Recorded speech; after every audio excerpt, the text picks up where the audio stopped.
Actually సంక్రాంతికి చాలా tough ఉంది, మీకు తెలుసు. సేమ్ డే మహేష్ బాబు గారు గుంటూరు కారం కూడా వస్తుంది 12th. సో ఇప్పుడు ఓపెనింగ్స్ మీద ఎఫెక్ట్ అవ్వచ్చు, బట్ మీరు టిల్ నో స్టిక్ అయి ఉన్నారు ఆ 12th. ఎందుకంటే బిఫోర్ 11th 10th పెట్టుకుంటే ఓపెనింగ్స్ బెస్ట్ వచ్చాయి కదా. ఎవరు ఓపెనింగ్స్ అండి? మీకండి ఓపెనింగ్స్. Okay okay. అంటే సేమ్ డే పెద్ద సినిమా వస్తుంది కదా, 10th 11th ఎందుకు వెళ్ళలేదు, అంటే 12th ఎందుకు స్టిక్ అయి ఉన్నారు అంటే మేము యాక్చువల్లీ ఫస్ట్ అనౌన్స్ చేసామండి 12th అనే డేటు నాకు తెలిసి. సో యాక్చువల్గా మేము 12th ఖాళీగా ఉంది అనుకునే మేము 12th అనౌన్స్ చేసాము. సో మేము అనౌన్స్ చేసిన తర్వాత మేము ఆల్రెడీ హిందీలో అక్కడ ఇక్కడ అంతా అగ్రిమెంట్స్ మొత్తం అన్నీ అయిపోయినాయి. సో మేము తర్వాత మళ్ళీ మారడానికి కూడా అవకాశం లేదు. సో డెఫినెట్గా మహేష్ బాబు గారు చాలా పెద్ద స్టారు. సో నేను కూడా ఆ సినిమాకి ఆ రోజు ఫస్ట్ డెఫినెట్గా చూస్తాను. అండ్ నాకు కూడా చాలా ఇష్టమైన యాక్టర్, ఇష్టమైన డైరెక్టర్, నా favourite hero. So so Mahesh Babu. Prashant garu sir, మనకు ఇప్పటివరకు ఇండియన్ సినిమాలో ఇలాంటి ఒకసారి ఫినిష్ చేసేస్తాను సార్. బేసికల్గా మా సినిమా ఫస్ట్ 1-2-3 డేస్ కలెక్షన్స్ మీద డిపెండ్ అయ్యే సినిమా కాదని మేము నమ్ముతున్నాం సార్. సో మా సినిమా అంటే చాలా ఎక్కువ రోజులు వెళ్తుంది అన్న నా నమ్మకం చాలా ఎక్కువ ఉంది మాకు కానీ ప్రొడ్యూసర్ కానీ సినిమా చూసుకున్నప్పుడు. సో ఈ సినిమాని ఒకసారి వచ్చి చూస్తారు, మళ్ళీ వచ్చి చూస్తారు, హనుమంతుడి కోసం మళ్ళీ వస్తారు. సో అలా మల్టిపుల్ థింగ్స్ ఉన్నాయి సినిమాలో రెండోసారి వచ్చి చూడడానికి. సో మా నమ్మకం ఏంటి అంటే కనుక ఈ సినిమా ఎక్కువ రోజులు ఆడుతుందని మా నమ్మకం. సో మేము Day 1 ఎన్ని థియేటర్స్లో రిలీజ్ చేస్తామన్నది క్వశ్చన్ కాదండి, ఫస్ట్ వీక్ అన్నది క్వశ్చన్ కాదు. సో ఎన్ని రోజులు మా ప్రయాణం సాగుతుంది అన్నది మా క్వశ్చన్. సో మా నమ్మకం మేము హనుమంతుడిలాగా చాలా చిన్నగా మొదలవచ్చు, బట్ హనుమంతుడు ఎలాగైతే ఎంత పెద్ద ఆయన అవ్వగలరో మా సినిమా కూడా ఆ రేంజ్కి వెళ్తుందని మేము నమ్ముతున్నాం. Thank you. ప్రశాంత్ వర్మ నన్ను కలిసినప్పుడు మాట్లాడడం జరిగింది డైరెక్టర్గా. నిరంజన్ రెడ్డి గారు అవైలబుల్ లేకుంటే ఆ రోజు నేను చెప్పాను, ఒక్కొక్క సినిమా ఒక్కొక్క రోజు వచ్చేలాగా ట్రై చేసుకోండి, 12th 13th 14th 15th ఇలా.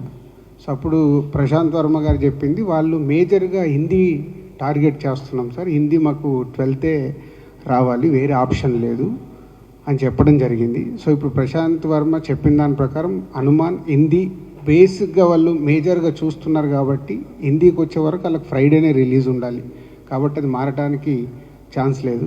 సో గుంటూరు కారం ఆల్రెడీ వాళ్ళు ఎప్పటి నుంచో ఫిక్స్ అయ్యి పెద్ద స్టార్ సినిమా కాబట్టి వాళ్ళకి 7 days వీక్ కావాలనే చూస్తారు, వాళ్ళు మారడానికి ఛాన్స్ లేదు నాకు తెలిసి. ఆ 2 సినిమాలు ఆ రోజు వచ్చే అవకాశాలే ఉన్నాయి, బట్ ఇంకా ఎఫర్ట్స్ పెడతాం దానిపైన కూడా, ఏమాత్రం అవకాశం ఉన్నా ట్రై చేస్తాం. అండ్ 13th ఒక ఫిలిం, 14th ఒక ఫిలిం ఉంటుంది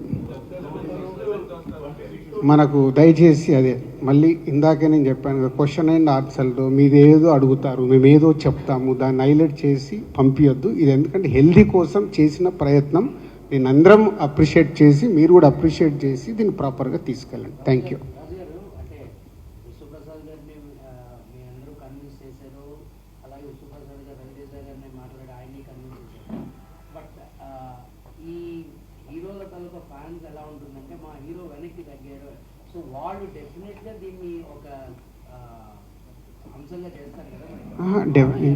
కాదు ఇందాక ప్రసన్న చెప్పారు కదా, ఒక హీరో ఇంత ఆలోచించి ఒక స్టెప్ తీసుకుంటున్నాడంటే వాళ్ళు ఆ హీరో ఫ్యాన్సే కాలర్ ఎగిరేయాలి.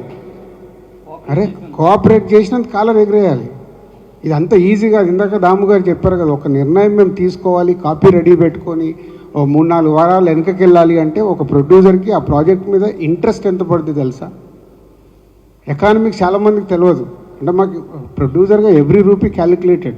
1 month వెనకకి వెళ్ళాలంటే 1 month కాపీ రెడీ అయిపోయి మొత్తం ఇన్వెస్ట్మెంట్ చేసేసి పుష్ చేయాలి రిలీజ్, అంత డ్యామేజ్ ఉంటుంది ప్రొడ్యూసర్కి. అలాగే హీరో కూడా సంక్రాంతికి ఉండే కిక్కు వేరే దగ్గర తగ్గుద్ది. సోలో మా లెక్కన సోలోకి వచ్చినప్పుడు అక్కడ ఎకానమిక్స్ వైజ్గా ఎక్కువ ఉంటుంది. ఇక్కడ 5 సినిమాలతో పాటు వచ్చే కంటే సోలోకి వస్తే అక్కడ రెవెన్యూ ఎక్కువ ఉంటుంది. కానీ ఆ సంక్రాంతి అనే వరకు మనకు ఆ కోడి పందాల్లాగా మన సినిమా రావాలి, ఏదో జరగాలనే ఒక అదేమంటుంది ఎంతుజాదం ఉంటుంది అంతే. ఓకే, దయచేసి వేరే టాపిక్లు వద్దండి. ఒక్క నిమిషం, నేను ఇందాకే చెప్పాను కాదు ఆ టాపిక్లో వద్దని చెప్పా. మళ్ళీ మీరు ఇంకొక సైడ్ డ్రైవ్ చేస్తారు. దయచేసి వద్దు. హెల్దీగా ఇండస్ట్రీకి ఉపయోగపడే చేద్దాం, తర్వాత అన్ని సార్ట్ అవుట్ అవుతాయి. అంటే కాక ఒక్క నిమిషం కాక ఈ పండగ విషయంలో రజనీకాంత్ గారిది పాన్ ఇండియా రేంజ్ సినిమానే కోఆపరేట్ చేసి 26 జనవరికి వెళ్ళిపోయారు. ధనుష్ గారి సినిమానే పాన్ ఇండియా సినిమా, వాళ్ళు కూడా కోఆపరేట్ చేసి వెనక్కి వెళ్ళారు. సో ఒక తమిళ్ లాంగ్వేజ్ సినిమాలే ఈ టైంలో ఇబ్బంది లేకుండా కోఆపరేట్ చేశారు. ఇప్పుడు బేసికల్లీ 3 ఆర్గనైజేషన్స్ టుగెదర్లో ఉండి ఎప్పుడూ లేని ఒక శుభ పరిణామంకి తెరలేపటం జరిగింది. అందరు ప్రొడ్యూసర్స్ని పిలిచి ఇలా కోఆపరేట్ చేయమని చెప్పి అడగటం జరిగింది. ఒక ప్రొడ్యూసర్ మంచి ఉద్దేశంతో ఆయన కోఆపరేట్ చేశారు. ఒక హీరో కూడా మంచి ఉద్దేశంతో కోఆపరేట్ చేసి అంటే ఇండస్ట్రీకి ఒక మంచి సంకల్పం. ఇప్పుడు ఒకప్పుడు ఎన్టీ రామారావు నాగేశ్వరరావు ఇండస్ట్రీని కాపాడదామని ఇద్దరికి లక్షల కొద్ది రెమ్యునరేషన్ ఇచ్చేటప్పుడు కూడా 10,000 రెమ్యునరేషన్ తీసుకుని పనిచేశారు. ఆ కాలం మళ్ళా వచ్చేటట్టుగా రవితేజ గారు కోఆపరేట్ చేసినప్పుడు ఆ కోఆపరేట్ చేసిందే మనం ఆలోచించుకోవాలి. కానీ మనం మళ్ళా రంధ్రాన్వేషణ చేసి మళ్ళీ ఏంటి వీళ్ళందరూ కలిసి ఉన్నారు, వీళ్ళు మళ్ళీ విడగొడదామా అనే ప్రయత్నాలు మనకి ఎందుకు చెప్పండి. మనం ఇండస్ట్రీలో ప్రొడ్యూసర్ హనుమాన్ ప్రొడ్యూసర్ ఆయన చెప్పారు, కోఆపరేట్ చేసిందని థ్యాంక్స్ చెప్పారు. ఇక్కడ అందరు ప్రొడ్యూసర్స్ ఉన్నారు, చాలా క్లియర్గా ఉంది. సరే ఇక ఫైనల్గా ఒకసారి వివేక్ గారు కూడా థ్యాంక్స్ చెప్తే ముగిచ్చేస్తాం. Thank you.